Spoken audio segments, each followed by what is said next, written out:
حیا کیا ہے اور بے حیائی کیا ہے؟ میرے آقا صلی اللہ علیہ وسلم کے دیوانوں، کیا حیا تھی ہمارے بزرگوں میں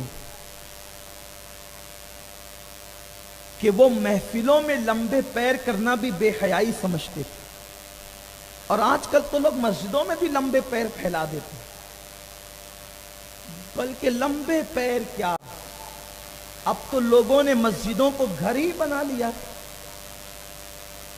اس میں کھا رہے ہیں، پکا رہے ہیں، سو رہے ہیں، اور نام دین کا، دین کی تبلیغ کا۔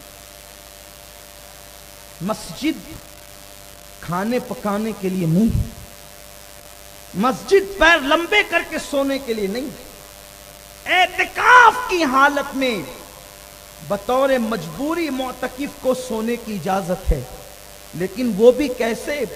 پیر نہ پھیلے۔ یہ حال، یہ تعظیم مسجد کی۔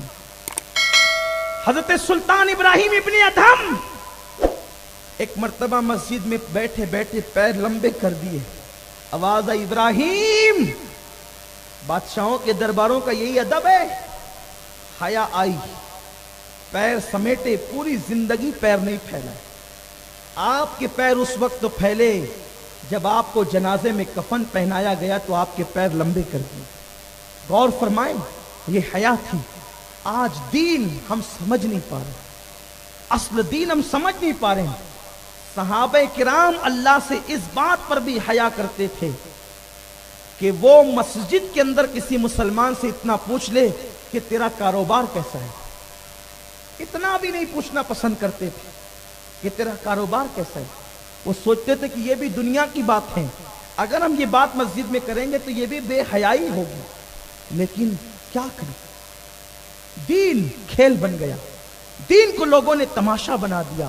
آئیے دین سیکھیے، مذہب سیکھیے، دین کی باتیں سیکھیے، اصل دین کی طرف آئیے، دین کے مغز کی طرف آئیے، اولیاء اللہ کی تعلیمات کی طرف آئیے، مصطفیٰ جان رحمت کے فرامین کی طرف آئیے۔ دنیا تمہیں بے حیائی کی طرف لے جانا۔ ہاں اب تو صابن پر بھی گندی تصویریں، لوگ اس کو بھی دیکھ رہے ہیں، چلتے چلتے پوسٹر، کوئی نہیں دیکھ رہا ہے، اللہ تو دیکھ رہا ہے۔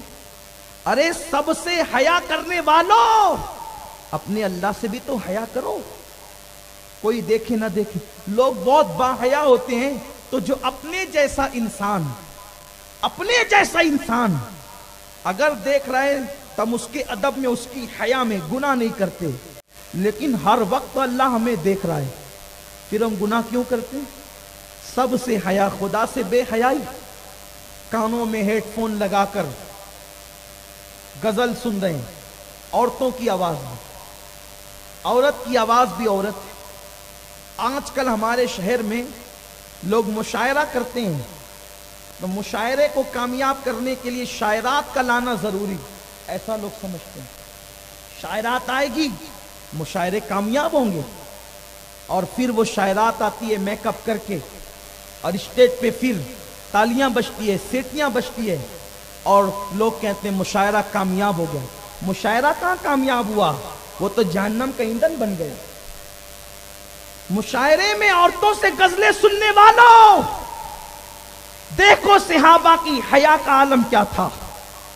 ایک دن ام المومنین اما جان عائشہ صدیقہ قرآن کی تلاوت کر رہی، گھر میں قرآن پڑھ رہی ہے۔ ایک تو مومنوں کی ماں، کسی کے بیٹے 2 ہوتے ہیں، 10 ہوتے ہیں، 20 ہوتے ہیں، 50 ہوتے ہیں، 100 ہوتے ہیں، یہ وہ ماں ہے جس کے کروڑوں بیٹے ہیں، یہ وہ ماں ہے جس کے کروڑوں بیٹے ہیں۔ اور ہر ماں کا انداز یہ ہے کہ جو ماں کا بیٹا ہوگا اس سے عمر میں کم ہوگا، لیکن یہ وہ ماں ہے کہ کم عمر والے بھی اس کے بیٹے، زیادہ عمر والے بھی اس کے بیٹے۔ ارے شان تو یہ ہے کہ جو کسی کا بیٹا ہوتا ہے وہ باپ نہیں ہو سکتا، لیکن یہ وہ ماں ہے کہ اس کا باپ بھی اس کا بیٹا ہے، اس کا باپ بھی اس کا بیٹا، یعنی ابو بکر صدیق بھی نسب کے اعتبار سے اما عائشہ کے باپ ہیں، اور ایمان کے رشتے کے اعتبار سے بیٹے ہیں۔ اسی لیے کسی نے کہا ہے، اور بڑے مزے میں کہا ہے، کہ پہلے بیٹی پھر بنی ماں پیاری ام المومنین. جب تک حضور کے نکاح میں نہیں آئی تھی بیٹی تھی ابو بکر صدیق کی، لیکن جب حضور کے نکاح میں آ گئی تو اب ابو بکر کی ماں بن گئی. پہلے بیٹی پھر بنی ماں پیاری ام المومنین. دوہری نسبت، ایک سگائی، ابو بکر پیارے خلیل. یہ شان ہے اس اماں جان کی. وہ تلاوت کر رہی ہے. کون؟ جس کے بستر پہ قرآن نازل ہوتا ہے وہ تلاوت کر رہی ہے. صاحب قرآن سے جو قرآن پڑھتی ہے، پڑھنے میں اتنی مگن ہوئی، نہ چاہتے ہوئے لاشعوری طور پہ ان کی آواز اونچی اونچی اونچی اونچی اونچی ہوتے ہوتے اونچی ہو گئی.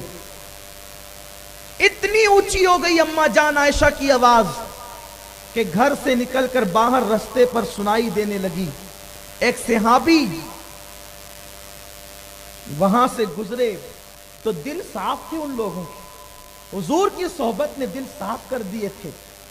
رک گئے کہ رسول اللہ کی زوجہ قرآن پڑھ رہی ہے، مومنوں کی ماں قرآن پڑھ رہی ہے، شاگردائے رسول قرآن پڑھ رہی ہے. رک گئے، قرآن سننے لگے. اللہ کا خوف غالب آ گیا. خشیت کے ساتھ گردن نیچے ہو گئی. حضرت فاروق اعظم غیظ المنافقین امام المجاہدین. یہ غیظ المنافقین اور امام المجاہدین صرف فاروق اعظم کا لقب ہے. وہ امام المجاہدین اور غیظ المنافقین جس کی تلوار سے کی جھنکار جب میدان میں سنائی دیتی ہے تو اللہ پاک قرآن میں آیتیں نازل فرماتا ہے. وہ امام المجاہدین اور غیظ المنافقین جس کے غیظ منافقین کے حوالے سے اشداء علی الکفار کی آیتیں نازل ہوتی ہے. اللہ اکبر.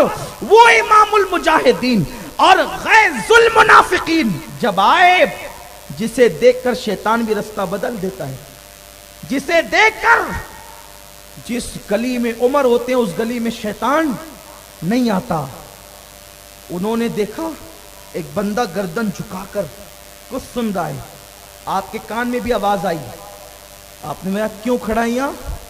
اماں عائشہ کے حجرے کے پاس تو کھڑا کیوں ہے؟